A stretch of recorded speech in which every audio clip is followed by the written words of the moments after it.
the conflict, were they mitigated early enough in part of the decision-making process to lead up to the decision to take action against Iran? And in your opinion, is Iran in control of the Strait of Hormuz? We just heard the Secretary say that Iran is letting them ships through, which would imply that potentially it's not just. The Secretary also said that the U.S. That the strait is open. He did say that, sir.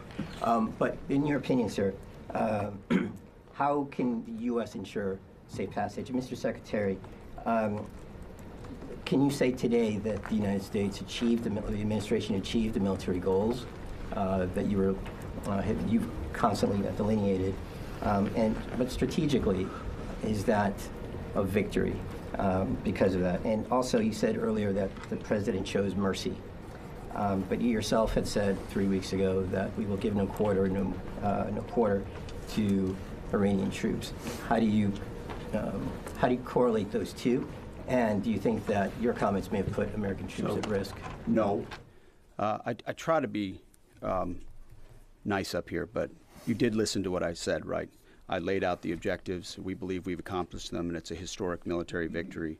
And President Trump has the option as the commander-in-chief to compel an adversary to the table, which is precisely what he did. And at the end, he chose to say, you know what, I'd rather talk to you at the table than obliterate your capability to export oil and fund your terror regime.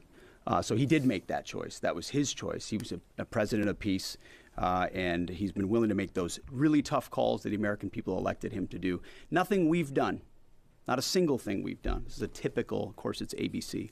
Not a single thing we've done has put an American troop in more of a harm's way.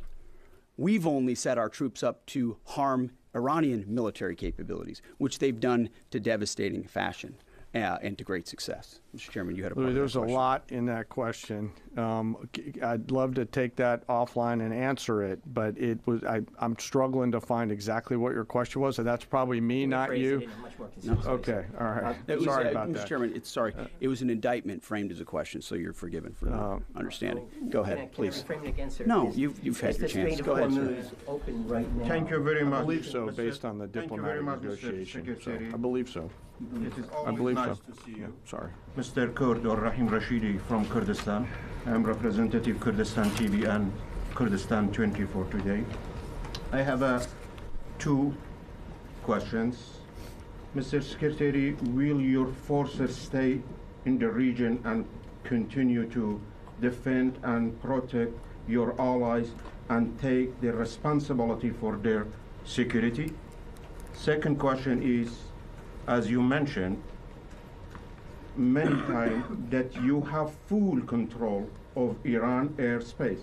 Do you still have this control or not? Well, thank you for the question. The chairman mentioned the UAE and Bahrain and Qatar, Saudi Arabia, Kuwait, who have fought shoulder to shoulder with us, especially in defense of our facilities, of our people, of their facilities, and we appreciate that. So that coordination, of course, will continue. And then when it comes to the skies over Iran, I would point to Exhibit A and Exhibit B, 7 hours in the day, 7 hours at night.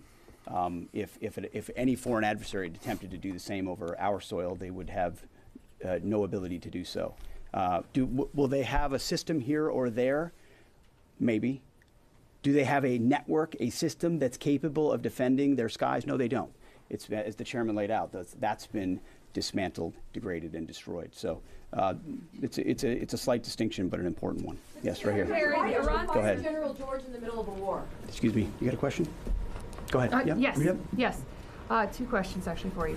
So during this time, is the president are you still encouraging civilians to rise up against the Iranian regime, or are they satisfied with this new regime change, or is this two-week period to kind of see where that leads? Also, talked about the enriched uranium going in there.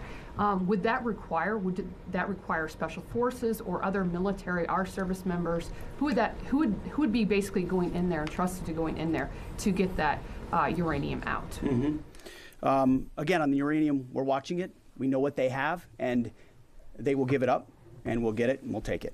If we have to, we can do it in any means necessary. So that's something the president is going to solve for. We already have with Midnight Hammer, with the place we put them in.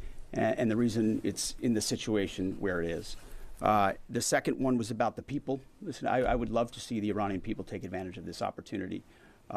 They have been oppressed by the previous regime, and they'll have a new opportunity with this regime that remains to be seen. That was not our objective in this effort, but they're brave people. Horrible things have been done to them by the previous regime. Tens of thousands अमरीकी targeted and वज़ीर killed. जंग Pete Hegseth और general Dan Caine news briefing दे रहे हैं। अमरीकी वज़ीर जंग ने कहा कि हमने ईरान को बड़ी शिकस्त दी है।